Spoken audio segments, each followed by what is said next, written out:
expresses. Feast with thanksgiving and celebrate His love. Come to the table, enter His presence. Feast with thanksgiving and celebrate His love. This is the house of the Lord. The gates are open wide. Sinners and saints, strong and faint, all welcome to come inside.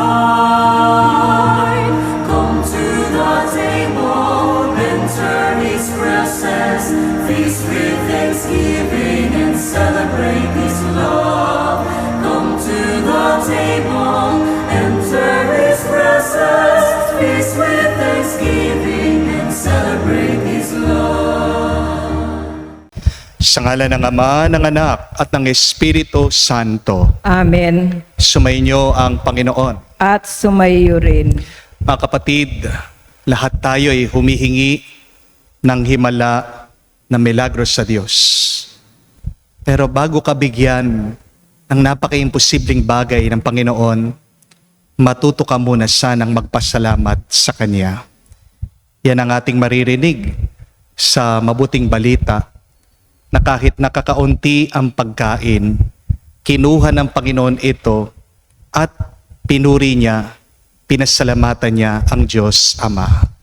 Aminin natin na mga napakaraming beses na kung saan tayo ay hindi nagpasalamat, nawalan tayo ng utang na loob sa Kanya, hilingin natin muli ang Kanyang awa at pagpapatawad para tayo ay makitang karapat dapat makatanggap sa mga banal na misteryo. Inaamin ko Sa makapangyarihang Diyos at sa inyo mga kapatid, na lubha akong nagkasala sa isip, sa salita, sa gawa at sa aking pagkukulang. Kaya'y sinasamo ko sa mahal na Birheng Maria, sa lahat ng mga anghel at mga banal, at sa inyo mga kapatid, na ako'y ipanalangin sa Panginoong ating Diyos. kaawaan tayo na makapangyarihang Diyos, patawarin tayo sa ating mga kasalanan at patnubayan tayo sa buhay na walang hanggan. Amen. Panginoon, kaawaan mo kami. Panginoon, kaawaan mo kami. Kristo, kaawaan mo kami. Kristo, kaawaan mo kami. Panginoon, kaawaan mo kami. Panginoon, kaawaan mo kami. Manalangin tayo. Ama naming makapangyarihan, niloob mo ang iyong anak ay mabayubay sa krus para sa aming lahat, upang ang paniniil ng kalaban ay kanyang mabigyang wakas. Pagkaloob mo, amin nawang makamtan ang pagpapalang kaloob ng muli niyang pagkabuhay bilang tagapamagitan kasama ng Espiritu Santo magpa sa walang hanggan. Amen.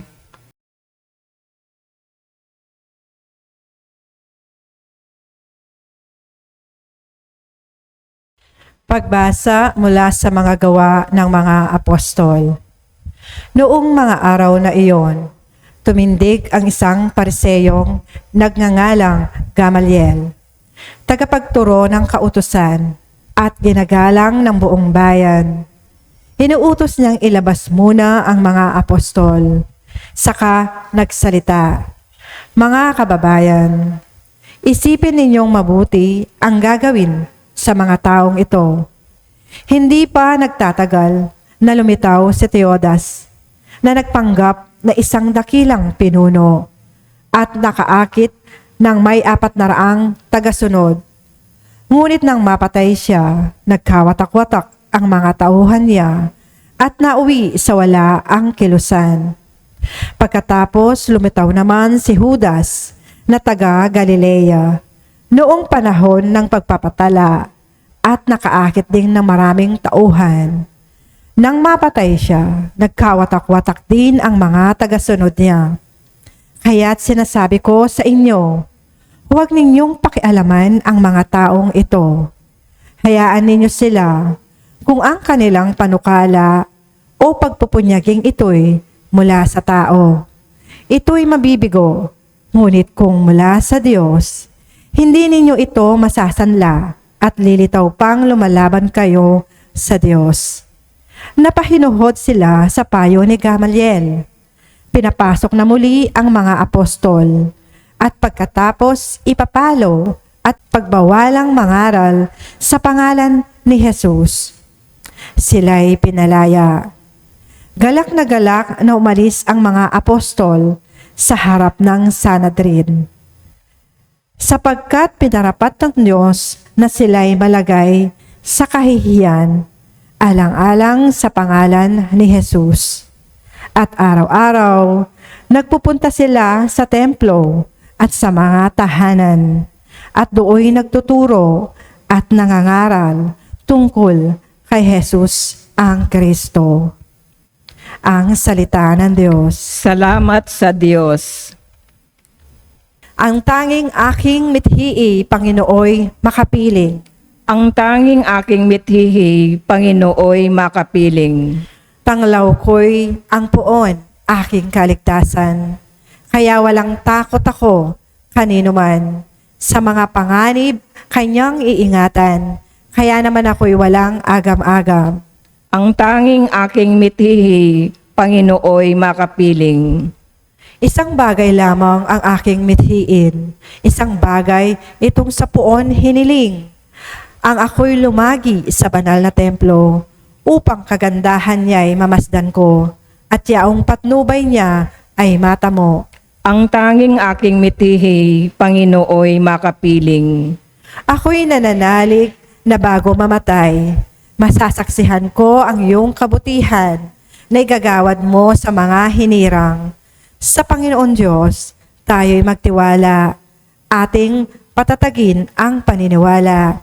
Tayo ay umasa sa kanyang kalinga. Ang tanging aking mithihi, Panginooy makapiling.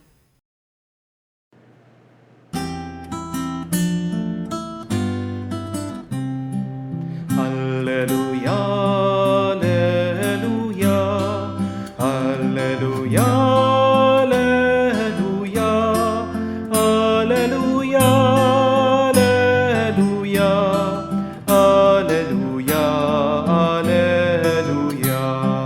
alleluia, alleluia, alleluia, alleluia.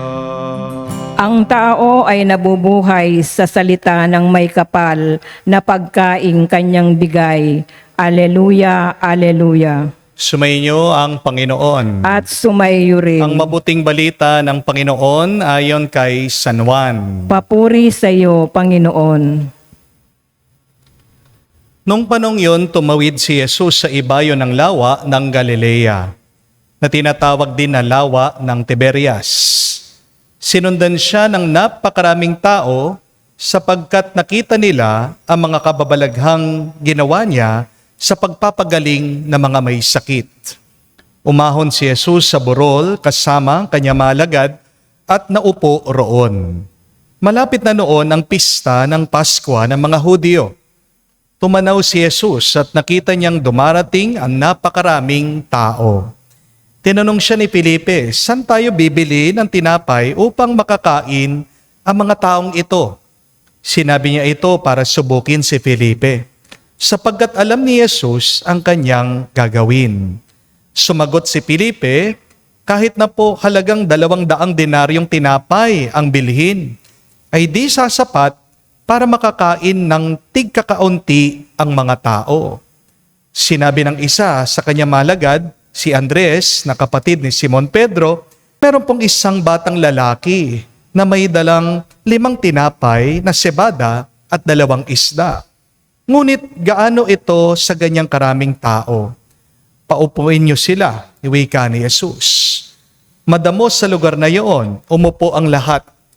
Humigit kumulang sa 5,000 ang mga lalaki.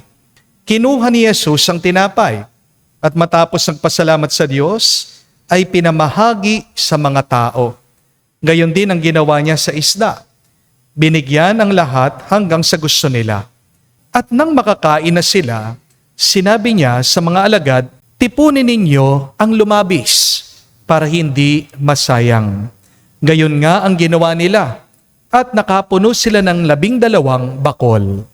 Nang makita ng mga tao ang kababalaghang ginawa ni Jesus, sinabi nila, tunay na ito ang propetang paririto sa sanlibutan. Nahalata ni Jesus na lalapit ang mga tao at pilit siyang kunin upang gawing hari. Kaya muli siyang umalis at mag-isang patungo sa kaburulan. Mga kapatid, ang mabuting balita ng ating Panginoon. Pinupuri ka namin, Panginoong Yesukristo. Magandang araw po muli sa inyong lahat. Mga kapatid, alam ko naman po marami sa inyo ang nagdadasal at humihingi ng milagros sa Diyos. Amen? May nananalangin sa inyo na sana tumino na yung kanilang asawa. May nagdadasal sa inyo na sana tuluyan ng gumaling at lumakas sila mula sa sakit. Meron ding humihingi ng pambayad ng kanilang utang. May nagmamakaawa din sa Diyos. Sana huminto na itong gera sa Middle East. Pero bago po kayo humingi ng milagro, ang tanong, alam niyo po ba kung ano talaga ang sangkap ng isang himala? Do you really know the formula for a miracle? Maybe you don't know this. But there is an ingredient in order for you to experience a miracle in your life. At ito po ang sangkap ng milagro na matatagpuan po natin mismo sa Biblia. There is a pattern on how miracles happen in the Bible. At napakasimple lang po ng hakbang para tayo ay makatanggap ng milagro galing sa Diyos. Ito po ang tandaan niyo. Gawin mo muna ang posible at makikita mo gagawin ng Diyos ang imposible. Just do what is possible in your life. Ialay mo sa Diyos ang iyong pagsisikap. Magtiwala ka sa Kanya. At ang Diyos, gagawin niya yung hindi mo kayang gawin. Dahil ang Diyos, hindi niya hinihingi yung wala sa'yo. Ginagamit ng Diyos kung ano ang meron ka. Amen? Makikita niyo po ang halimbawang ito sa libro ng Exodus. Nung pong tumatakas ang mga Hebreyo sa mga Egyptians, paano po hinati ni Moises yung dagat? Ano yung inutos ng Diyos kay Moises? Diba? Kung maalala niyo po, sabi ni Yahweh kay Moises, ilagay mo ang tungkod mo doon sa dagat, doon sa tubig. At nung dumampi daw yung tungkod ni Moises doon sa tubig, doon nag-umpisa, nahati yung dagat. Mahirap po bang ilagay yung tungkod sa tubig? Yes or no? No, hindi po. Di po ba? Pero nung ginawa ni Moises, yung makakaya niya, gumawa naman ng Diyos ng paraan sa kanyang kakayahan. We see this also in the New Testament, in the Gospels. Ano po ang utos ng ating Panginoong Jesucristo sa mga apostoles niya? Para gumaling daw yung mga may sakit, yung mga may karamdaman. Ang inutos niya, ipatong lang ang kanilang mga kamay sa kanila. At ano po ang nangyari? Doon po sa mga may karamdaman, gumaling sila. Mahirap po bang ipatong yung kamay mo sa mga may sakit? Yes or no? No, hindi po. Di po ba? Pero dahil doon sa pagpatong lang ng kanilang kamay, ang dami pong mga tao ang bumuti sa kanilang mga sakit. At narinig po natin muli ang pattern na ito sa ating nabasang ebanghelyo. Narinig po natin ang himala ng pagpaparami ng kakaunting pagkain. Alam po natin ang kwentong ito. The story, the miracle of the multiplication of loaves. Ano po ang pinagawa ni Jesus sa mga tao bago niya pinakain yung mga maraming tao? Jesus asked the people to recline. Anong ibig sabihin? Pinaupo sila ng Panginoon. Yun lang. At nung nakaupo na daw po yung mga tao, nakatanggap sila ng dalawang milagro. Ang unang milagro po ay yung kakaunting pagkain, yung kakarumpot biglang dumami.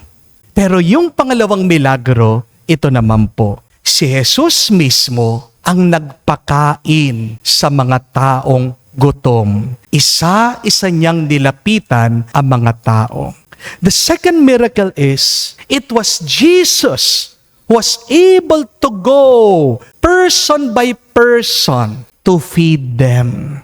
Baka hindi niyo po napansin yon. Napakagandang milagro nun dito sa ating ebanghelyo, dito sa kwento. Hindi po yung mga apostol yung nagpakain sa mga tao. Hindi hinawakan ng mga apostol yung mga pagkaing pinarami ng ating Panginoong Hesukristo. Si Jesus mismo ang lumapit isa-isa, nagpakain at nagpabusog dun sa mga gutom. At sabi ng ebanghelyo, may 5,000 daw mga tao ang nandoroon. Hindi pa nakabilang yung mga babae at yung mga bata. Anong ibig sabihin? Higit po sa 5,000 yung pinakain ng ating Panginoong Hesukristo. Ibig sabihin, sobrang dami ng napabusog ng ating Panginoong Hesukristo. Ang tanong, kung kayo pong magpapakain ng 5,000, kaya nyo ba na mag-isa? Mahirap po. Di po ba? Imposible na magpakain ng sobrang dami ng tao na ikaw lang mag-isa. Pero nangyari yon, ginawang posible ng ating Panginoon. Ang tanong, paano nangyari yung milagro? Nag-umpisa yon sa pag-upo ng mga tao. Nag-umpisa ang himala sa pagbibigay ng kakaunting tinapay at ng isda. It is good to ask ourselves, my dear friends, what is that one possible thing that you can do today to start your miracle? Ano yung isang posibleng bagay na pwede mong magawa ngayon para mag-umpisa ang himala sa buhay mo? Gawin mo, alay mo sa Diyos at hintayin mo lang ang Panginoon. Makikita mo ang imposible, magiging posible. Kahit na matagalan ang pagdating ng biyaya, huwag kang hihinto, kapatid. Paulit-ulit mong gawin ang posible. At ang Diyos, gagawin niya ang imposible para sa iyo. Alam niyo po kung anong problema ng mga tao, bakit marami sa atin hindi nakakaranas ng himala? Katamaran.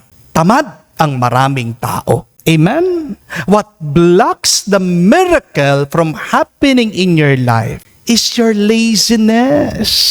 Your inability to act.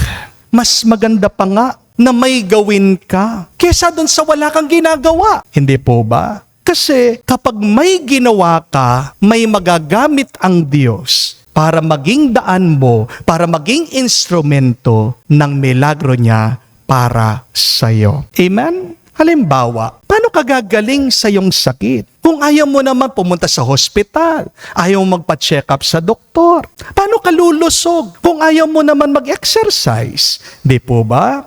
Alam niyo po, nung minsan, meron po akong inanoint.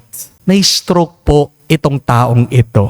Paralyzed yung kanyang katawan. Nakahiga lang po siya. At malungkot man sabihin, tumutulo po yung laway niya. Pero pagkatapos ko pong pinagdasal, nabigla po ako because after 1 year, dumating po sa parokya, binisita ako, yung dating nakahiga, abang ngayon, nakatayo na, yun lang nga, may tungkod. Pero ibang-iba na yung itsura niya kesa dun sa unang na-stroke siya. At nagtataka ako, tinanong ko po siya, talagang bilib na bilib ako namamangha ako sa kanya. Ano ang ginawa niyo? Bakit gumaling kayo? Bakit bumuti kayo? Bakit nakatayo kayo mula sa inyong sakit? Alam niyo pong sagot niya? Alam niyo po sabi niya sa akin, Father, araw-araw po, nag-umpisa po ako, ginagalaw ko yung mga daliri ko.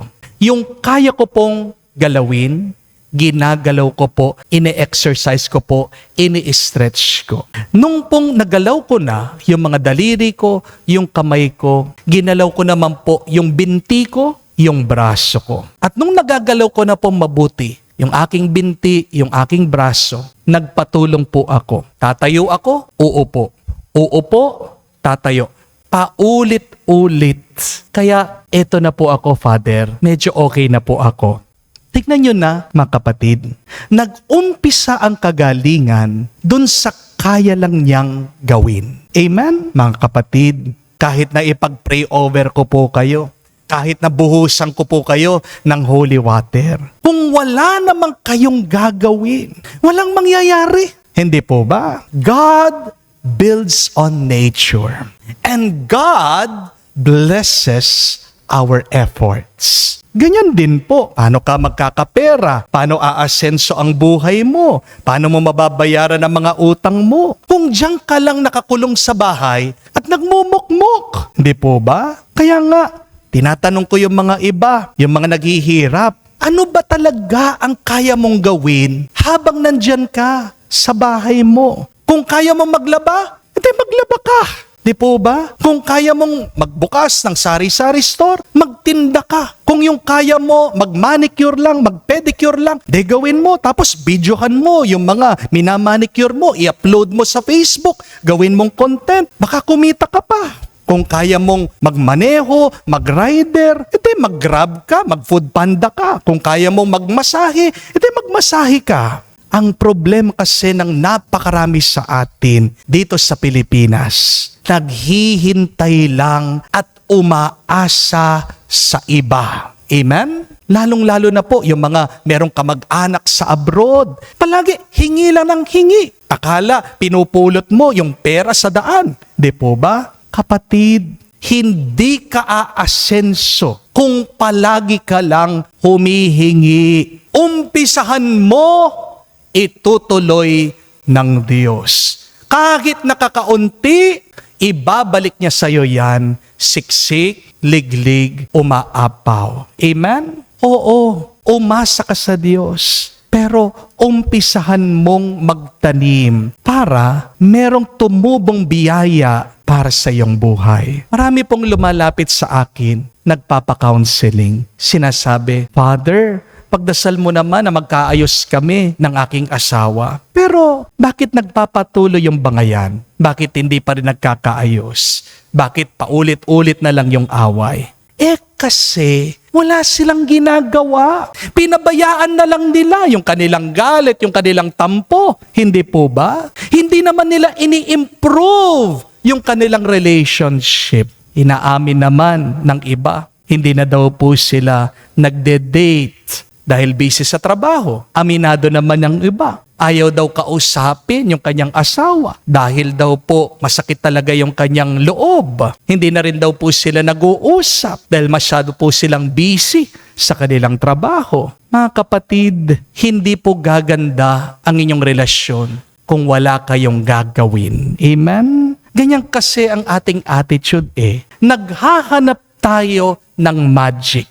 Naghahanap tayo ng automatic. Gusto natin palagi yung instant. Gusto natin agad gumaling. Gusto natin agad umasenso. Gusto natin agad magbago ang ating buhay. Pero mga kapatid, tandaan niyo, kung wala kang gagawin, walang mangyayari. Kung hindi mo uumpisahan, walang itutuloy ang Diyos. Amen? Kaya nga po ang tanong ko sa inyo, ano yung isang bagay na pwede mong gawin ngayon? Hindi bukas, hindi mamaya, hindi next week, ngayon. Now na. At focus ka lang dyan. Hindi mo naman kailangan gawin ang lahat.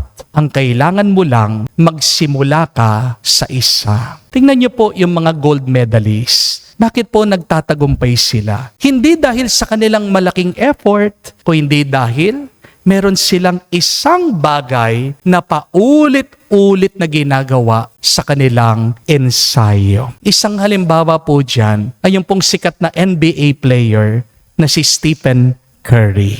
Pag po nagpa-practice daw si Stephen Curry, hindi po siya nag-shoot agad doon sa 3 points. Hindi po mga mahirap na shot yung ginagawa niya. Sa ensayo, paulit-ulit lang po yung ginagawa ni Stephen Curry. Simple shots, paulit-ulit po. Bakit? Because he knows greatness is built on mastering the simple things. Ulitin ko po yun. Greatness is built on mastering simple things. Mga kapatid, kung sa basketball, totoo yon. Mas totoo yon sa spiritual nating buhay. Ang kabanalan nagsisimula sa simpleng panalangin. Ang pagbabago nagsisimula sa simpleng kabutihan. At ang himala nagsisimula sa simpleng hakbang. Miracles are built on simple, intentional, and surrendered actions. Kaya kung gusto mo talagang makatanggap ng himala ngayon, nung kailangan mong gawin, umpisan mong gawin yung kaya mo. Ialay mo sa Diyos at magtiwala ka kay Jesus. At makikita mo, hindi ka lang bibigyan ng Diyos ng kakaunti, bubusugin ka niya, hindi lang ng sapat, kung hindi ng sobra-sobrang grasya. Amen. Tumayo po tayo. Sa himala ng pagpapakain ng libu-libong tao, pinapakita sa atin ang ating Panginoon na ibibigay ng Ama ang lahat ng ating mga pangangailangan. Hilingin natin sa Kanya ang lahat ng mabubuting bagay na mapagkakaloob niya sa atin. Ating sabihin, Panginoon, dinggin mo kami. Panginoon, dinggin mo kami. Ang mga pinuno ng simbahan naway magpakita ng katulad ng pagkahabag na ipinamalas ni Jesus upang pakanin ang mga taong nagugutom. Manalangin tayo sa Panginoon. Panginoon, dinggin mo kami. Ang mga Kristiyano naway tularan ang ginawa ng batang nagbahagi ng kanyang pagkain at magbahagi rin ng anumang maaaring pakatulong sa mga nangangailangan. Manalangin tayo sa Panginoon. Panginoon, dinggin mo kami. Ang mga kabataan naway matagpuan si Kristo bilang tugon sa kanilang pagkahuhaw at pagkagutom. Manalangin tayo sa Panginoon. Panginoon, dinggin mo kami. Sa katahimikan po ng ating puso, banggitin natin sa Diyos ang ating mga personal na pangangailangan. Mapagmahal na Ama, dinggin mo ang mga panalangin ng iyong bayang nagtitipon upang mag-alay at tanggapin ang handog na walang pagmamaliw. Ang iyong anak na nabubuhay at naghahari magpa sa walang hanggan. Amen.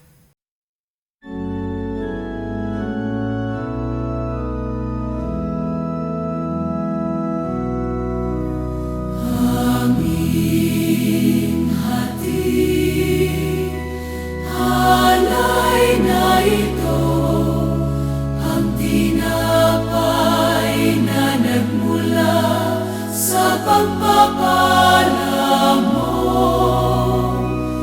At tanggapin, alak na ito, inuming inihain sa'yo. Mahal naming Diyos, inyong tanggapin ang munting alay mula sa amin. Buong puso namin hihintayin, pagpapala na aming hiling. Pagpapala na aming hiling. Manalangin kayo mga kapatid, para ng ating mga paghahain ay kalugdan ng Diyos amang makapangyarihan. Tanggapin nawa ng Panginoon itong paghahain sa iyong mga kamay sa kapurihan niya at karangalan sa ating kapakinabangan at sa buong sambayanan niyang banal. Ama naming lumikha, tanggapin mo at kalugdan ang mga alay ng iyong angkan upang sa tulong ng iyong paglingap at pagsubaybay, ang bigay mo sa aming puhunan ay hindi masayang, kung hindi tumubo pa ng mga kaloob mong walang katapusan. sa pamagitan ni Jesucristo kasama ng Espiritu Santo, magpasawalang hanggan. Amen. Sumainyo ang Panginoon. At sumayo rin. Itaas sa Diyos sa inyong mga puso at diwa. Itinaas na namin sa Panginoon. Pasalamatan natin ang Panginoong ating Diyos. Marapat na siya ay pasalamatan. Ama namin makapangyarihan, tunay nga marapat ikaw ang aming pasalamatan. Ngayong pinagdiriwang ang paghahain ng Mesiyas, ang maamong tupa na tumubos sa aming lahat, sa paghahain ng sariling buhay at sa pagkabuhay ng anak mong mahal, na buksang ganap ang iyong tahanan at kami pinaghaharian mong naging kasambahay sa pagkamatay niya sa krus, nalupig ang kamatayan. Sa kanyang pagkabuhay, naging buhay siya ng tanan. Kaya kaisa na manghel nagsisiawit ng papuri sa iyo, nang walang humpay sa kalangitan. Kami nagbubunyi sa iyong kadakilaan.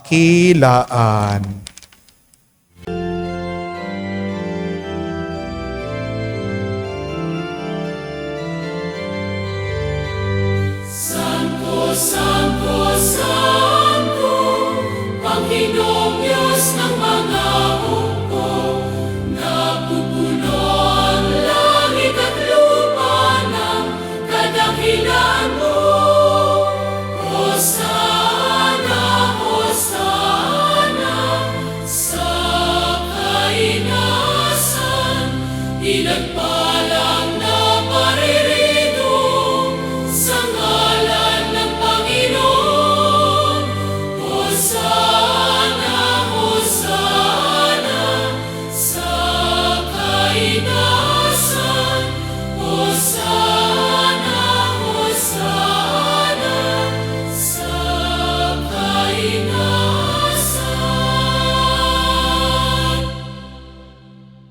Ama naming banal, ikaw ang bukal ng tanang kabanalan. Kaya't sa pamagitan ng iyong Espiritu, gawin mong banal ang mga kaloob na ito, upang para sa amin, maging katawan at dugo ng aming Panginoong Heso Kristo. Bago niya pinagtiis ang pusang loob na maging handog, hinawakan niyang tinapay, pinasalamatan kanya, pinaghati-hati niya iyon, inabot sa kanya malagad at sinabi, tanggapin ninyong lahat ito at kanin. Itong aking katawan na ihahandog para sa inyo.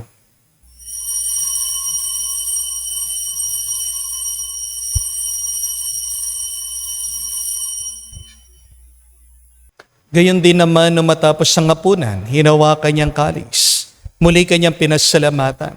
Nabot niya ang kalis sa kanyang malagad at sinabi, tanggapin ninyong lahat ito at inumin.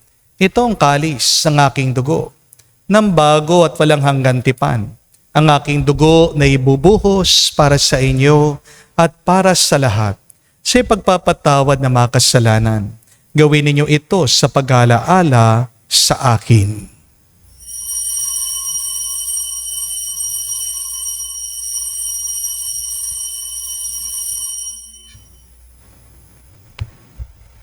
Ang misteryo ng pananampalataya. Aming ipinahayag na namatay ang iyong anak, nabuhay bilang Mesiyas at magbabalik sa wakas para mahayag sa lahat. Ama, ginagawa namin ngayon ang pag-alaala sa pagkamatay at muling pagkabuhay ng iyong anak. Kaya tinialay namin sa iyo ang tinapay nagbibigay buhay at ang kalis na nagkakaloob ng kaligtasan. Kami nagpapasalamat dahil kami yung minarapat na tumayo sa harap mo para maglingkod sa iyo. Sinasamo namin kami magsalo-salo sa katawan at dugo ni Kristo ay mabuklod sa pagkakaisa sa pamagitan ng Espiritu Santo. Ama, lingapin mong iyong simbahan, laganap sa buong daigdig, puspusin mo kami sa pag-ibig. Kaisa ni Leon, ang aming Santo Papa, si Florentino, aming Arsobispo, at ng Tanang Kaparian. Alalahanin mo rin ang aming mga kapatid, na nahimlay may pag-asang sila'y muling mabubuhay. Gayon din naman lahat ng mga pumanaw, Kawan mo't sila't patuluyin sa iyong kaliwanagan. Kawan mo't pagindapating kaming lahat, makasalo sa iyong buhay na walang wakas. Kaisa na mahal na Birhen Maria, Ina ng Diyos, kaisa na mga apostol, kaisa ni San Jose ang kanyang maluwalhating esposo, kaisa na mga apostol at lahat ng mga banal na namuhay dito sa daigdig na kalugod-lugod sa iyo, may pagdiwang nawa namin ang pagpupuri sa ikararangal mo sa pamagitan ng iyong anak, aming Panginoong Heso Kristo. Sa pamamagitan ni Kristo, kasama niya at sa Kanya, ang lahat ng parangal at papuri ay sa iyo, Diyos Ama, makapangyarihan, kasama ng Espiritu Santo, magpasawalang hanggan. Amen. Amen. Amen. Amen. Amen. Amen. Sa nakagaling na utos sa turo ni Jesus sa Panginoon natin at Diyos, ipahayag natin ang lakas, loob.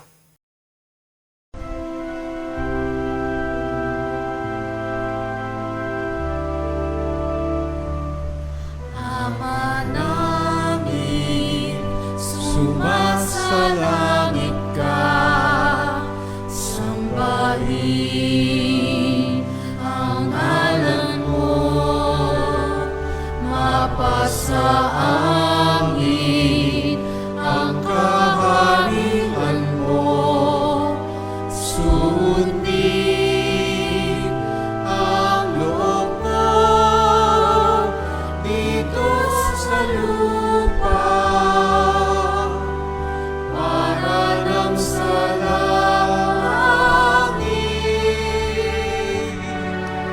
Bigyan mo kami ngayon ng aming kakanin sa araw-araw at patawarin mo kami sa aming mga sala para ng pagpapatawad namin sa nagkakasala sa amin. At huwag mo kami ipahintulot sa tukso, at iadya mo kami sa lahat ng masama. Hinihiling namin kami adya sa lahat ng masama, pagkalooban ng kapayapaan araw-araw, iligtas sa kasalanan, ilayo sa lahat ng kapamakan, samantalang aming pinanabikan ang dakilang araw ng pagpapahayag ng tagapagligtas naming si Heso Kristo. Sapagkat iyo ang kaharian at ang kapangyarihan at ang kapurihan magpakailanman. Amen. Panginoong Heso Kristo, sinabi mo sa mga apostol, kapayapaan ang iniwan ko sa inyo, ang aking kapayapaan binibigay ko sa inyo. Tunggayan mo ang aming pananampalataya at huwag ang aming pagkakasala. Pagkalooban mo kami ng kapayapaan at pagkakaisa ayon sa iyong kalooban. Kasama ng Espiritu Santo, magpa sa walang hanggan. Amen. Kapayapaan ng Panginoon ay laging sumainyo. At sumayo rin. Magbigayan po tayo ng kapayapaan sa bawat isa. Peace with you po. Kapayapaan po sa inyong lahat.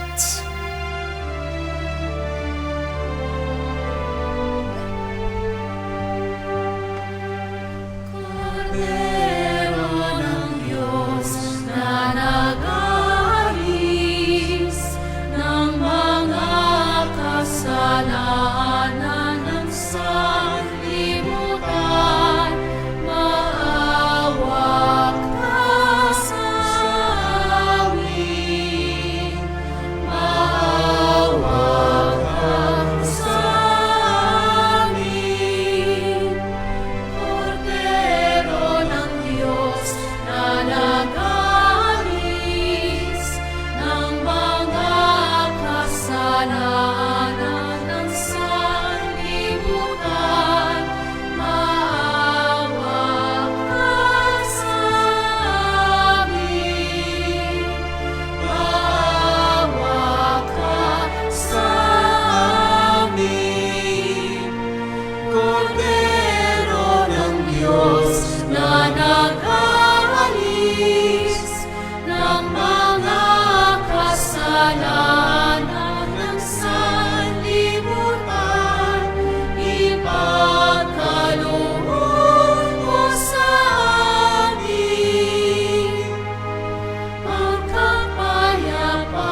Mga kapatid, naririto ang ating Panginoong Jesucristo, ang Kordero ng Diyos. Siya nag-aalis sa mga kasalanan ng sanlibutan. Mapalad tayong lumalapit sa piging ng Kordero. Panginoon, hindi ako karapat-dapat na magpatuloy sa iyo, ngunit sa isang salita mo lamang ay gagaling na ako.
Manalangin tayo.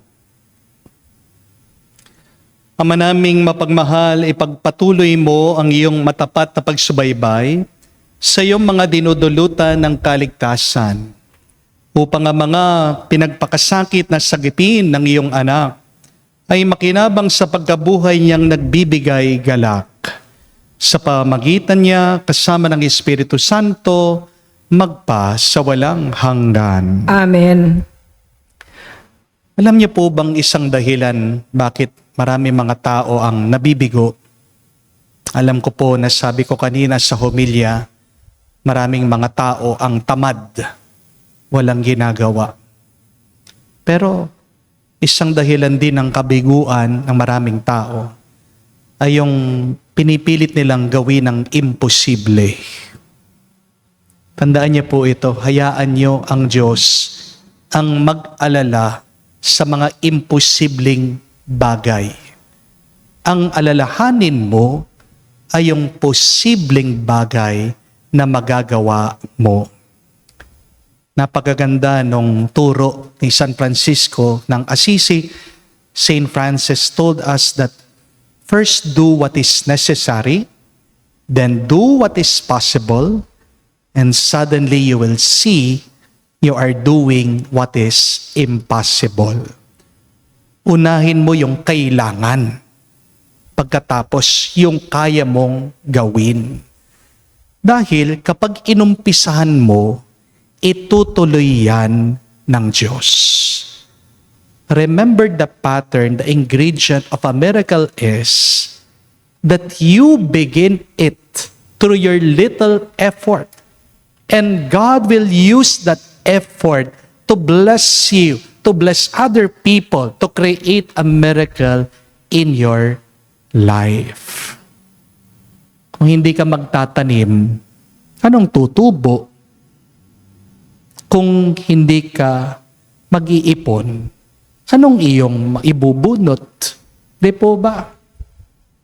Kaya magandang pagmunihan.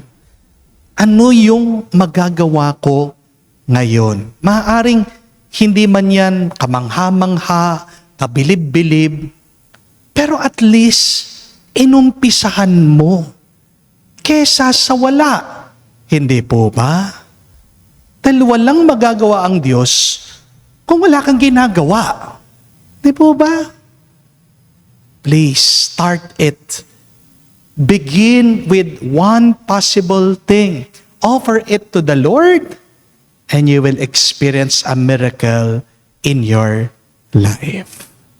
Sumainyo ang Panginoon. At sumayo rin. At kayo'y basbasan ng Diyos, makapangyarihan sa lahat, sa ngalan ng Ama, ng Anak, ng Espiritu Santo. Amen. Ang ating misa ay natapos na. Pumayo kayo sa kapayapaan ni Kristo.